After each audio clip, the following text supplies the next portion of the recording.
So when we talk about illness in that sense, there are genetic, archaic, familial, ancestral, and environmental impacts that are just beyond the control of any human being. That we can take some responsibility for them, but ultimately they're sort of dealt to us. It's the hand we're dealt physically in terms of presiding circumstances over our incarnation.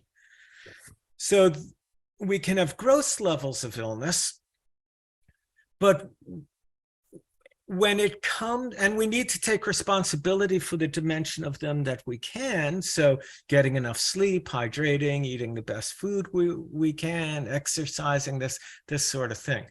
But when it comes to the subtle and the very subtle dimensions, I would define illness as a misappropriation of attention. A conditioned identification with finite and materialistic dimensions of the self that perpetuate the illusion of separation. And from the perspective of wholeness, separation is pain.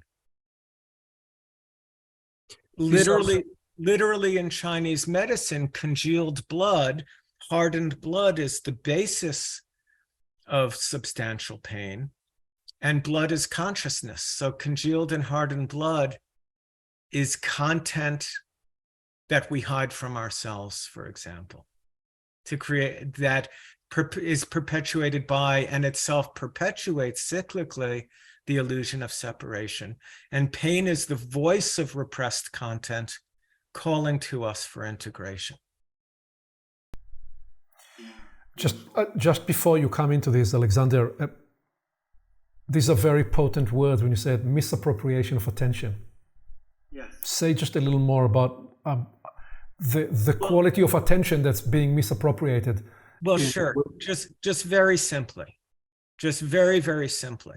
Whatever goes on in the body goes on in the body, but often the body is not the greatest part of a person's suffering.